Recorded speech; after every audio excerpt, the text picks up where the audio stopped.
West ইন্ডিজের বিপক্ষে ভয়াবহ ভুলে যাওয়ার মতো একটা ওয়ানডে সিরিজ অতিবাহিত করেছেন লিটন কুমার দাস। 3 ম্যাচে লিটন কুমার দাসের খেলা ইনিংসগুলো ছিল এইরকম 2, 4 এবং 0। এবং স্বভাবতই এই সিরিজের পর থেকে পুনরায় সমালোচনার একদম কেন্দ্রবিন্দুতে অবস্থান করতেছেন লিটন কুমার দাস, এবং দর্শক মহলে নতুন করে আবার একটা প্রত্যাশা যে লিটন কুমার দাসকে ওয়ানডে দল থেকে বাদ দেওয়া হোক বা তাকে ছাড়াই 2025 সালে চ্যাম্পিয়ন্স ট্রফির পরিকল্পনা সাজাক বাংলাদেশ। আপনি যদি ওই শ্রেণীর মানুষদের একজন হয়ে থাকেন যে কিনা চায় যে লিটনকে জাতীয় দল থেকে বাদ দেওয়া হোক অন্ততপক্ষে ওয়ানডে থেকে, তাহলে মোস্ট পসিবল এই ভিডিওটা আপনার জন্য। আমি আপনাকে অনুরোধ করব ভিডিওটা শেষ পর্যন্ত দেখার জন্য, কারণ এই ভিডিওতে আমি এমন কিছু ডেটা আপনাদের সামনে তুলে ধরার চেষ্টা করব যাতে করে ভিডিওর শেষ দিকে গিয়ে কিন্তু আপনার মন মানসিকতা পরিবর্তন হলেও হতে পারে। দেখেন, গত বছর লিটন কুমার দাস তো মোটামুটি বাংলাদেশ ক্রিকেটে যে কয়েকজন ক্রিকেটার আছে সব থেকে সমালোচিত ক্রিকেটারদের মধ্যে একজন। প্রতি বছরই নানা কারণে তিনি সমালোচিত হয়ে থাকেন, অবভিয়াসলি তার বাজে পারফরমেন্সের কারণে।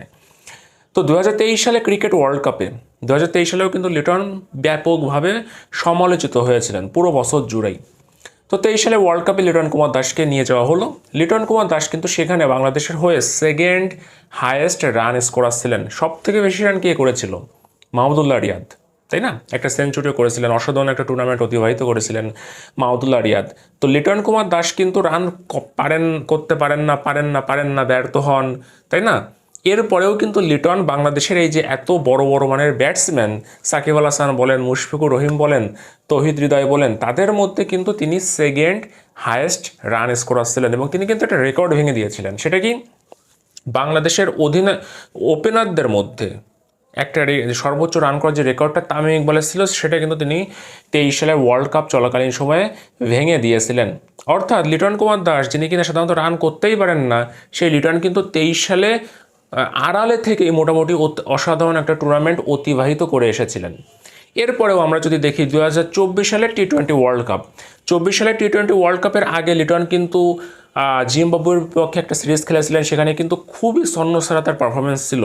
ইভেন কোনো কোনো ম্যাচে তো তিনি একদম উইকেটগুলো কেমন যেন বিলিয়ে দিয়ে আসতেছিলেন। মনে হচ্ছিল যে ন্যাশনাল টিমের প্রতি তার কোনো পেশার দায়িত্বই নাই, এবং মনে হচ্ছিল যে তাকে হয়তো এবার বিসিবি বাদ দেবে। কিন্তু আশ্চর্যজনকভাবে বিসিবিতে কিন্তু তাকে T20 ওয়ার্ল্ড কাপের দলে রেখেছিল। এবং লিটন সেখানে কি করেছিল? সেখানে একদম প্রথম ম্যাচ, যেটা আমাদের জন্য almost do or die match ছিল শ্রীলঙ্কার বিপক্ষে, সেই ম্যাচে কিন্তু লিটন খুবই ছোট্ট 37 রান মেবি 36 রানের একটা ইনিংস, কিন্তু খুবই কার্যকরী একটা ইনিংস খেলেছিলেন। ওই ম্যাচটা ডু অর ডাই কেন ছিল? 4 ম্যাচ খেলার সুযোগ ছিল বাংলাদেশের সামনে, যেখানে কিনা ওই ম্যাচে কিছু হলেও পরবর্তীতে আরও 3টা ম্যাচ খেলার সুযোগ ছিল। স্টিল ম্যাচটা ছিল শ্রীলঙ্কার বিপক্ষে, এবং দ্বিতীয় রাউন্ডে যাওয়ার ক্ষেত্রে বাংলাদেশের সবথেকে বড় অপোনেন্টই ছিল শ্রীলঙ্কা। কারণ ধরে নেওয়া হচ্ছিল দক্ষিণ আফ্রিকা গ্রুপ চ্যাম্পিয়ন হয়ে দ্বিতীয় রাউন্ডে যাবে। কাজে ওই ম্যাচটা কে জেতে তার উপর কিন্তু নির্ভর করতেছিল অনেকটাই যে বাংলাদেশ দ্বিতীয় রাউন্ডে যেতে পারবে কিনা। এবং ওই ম্যাচটাতে বাংলাদেশ শ্রীলঙ্কাকে হারিয়ে দেয়, এবং সেখানে কিন্তু লিটন কুমার দাস অসাধারণ একটা কার্যকরী ইনিংস খেলেছিলেন। একদম লাস্ট ম্যাচ, যেটা বাংলাদেশের সামনে সমীকরণ ছিল আমরা সবাই জানি, সেমিফাইনালে যাওয়ার ম্যাচটা ছিল আফগানিস্তানের বিপক্ষে। সেখানে লিটন কী করেছিলেন? লিটন ওপেনে নামলেন, অপোনেন্ট থেকে 10টা ব্যাটসম্যানকে টানা আউট হয়ে যেতে দেখলেন। বাংলাদেশ অল আউট হয়ে গেল, লিটন কিন্তু একমাত্র ব্যাটসম্যান হিসেবে অপরাজিত ছিলেন, এবং প্রায় 50 রানের একটা অসাধারণ ইনিংস কিন্তু তিনি ওই ম্যাচটাতে খেলেছিলেন। অর্থাৎ T20 ওয়ার্ল্ড কাপ, যেখানে লিটন সুযোগই পান না বলতে গেলে, বিসিবি যদি তাকে বাদ দিত, বিসিবির বিন্দুমাত্র সমালোচনার সামনে পড়তেই হতো না, বরং বাংলাদেশের দর্শক মহলে হয়তো আনন্দের সৃষ্টি হতো। সেই লিটনকে বিসিবি নিয়ে গেল, এবং লিটন সব থেকে মহা গুরুত্বপূর্ণ যে 2টা ম্যাচ, সেই 2টা ম্যাচেই কিন্তু অসাধারণ 2টা ইনিংস খেলেছিলেন। এবছর পাকিস্তানের বিপক্ষে বাংলাদেশ যখন ট্যুরে গেল, সেখানে প্রথম টেস্ট ম্যাচটা বাংলাদেশ জিতে, এবং বাংলাদেশের সামনে সুযোগ আসে দ্বিতীয় টেস্ট ম্যাচ যদি কোনোভাবে বাংলাদেশ ড্রও করতে পারে, which was very very possible because the wicket was very flat. তো বাংলাদেশের পক্ষে কিন্তু জাস্ট ড্র করতে পারলেই সিরিজ জিতে ফেরা সম্ভব পাকিস্তান থেকে। পাকিস্তানে যখন বাংলাদেশ দল ট্যুর করতে গেল, বাংলাদেশে তখন রাজনৈতিকভাবে প্রচণ্ড অস্থিতিশীলতার মধ্যে দিয়ে যাচ্ছে, এবং বাংলাদেশ দল একটু ভালো মানের প্র্যাকটিস করার জন্য কয়েকদিন আগেই কিন্তু পাকিস্তানে চলে গেছিল। তো ওই পরিস্থিতিতে বাংলাদেশ দল পাকিস্তানে গিয়ে একটা টেস্ট ম্যাচ জিতবে, এটা আমাদের কারো প্রত্যাশার মধ্যেই ছিল না। কারণ বাংলাদেশ এইরকম ওয়ানডে জিতেছে বিদেশে, দেশের বাইরে, কিন্তু টেস্ট কিন্তু is very very rare.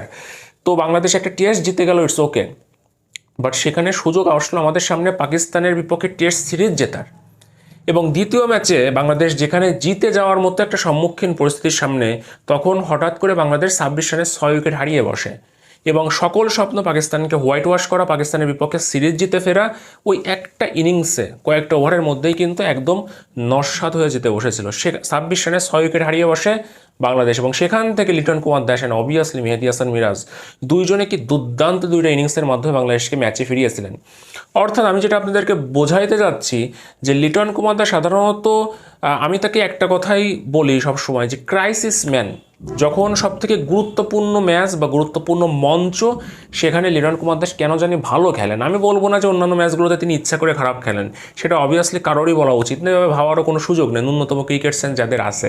But বিষয়টা খেয়াল করে দেখবেন, ভবিষ্যতে এরকম নাও হতে পারে, বাট সোফার লিটনের ক্ষেত্রে এরকমটা আমরা দেখেছি যে লিটন বাইলেটারাল সিরিজের থেকে একটু বড় মঞ্চে কেন জানি ভালো ক্রিকেট খেলেন। এশিয়া কাপের ফাইনাল 2018 সালে মনে আছে আপনাদের, সেঞ্চুরি করে ফেলেছিলেন কিন্তু ভারতের বিপক্ষে।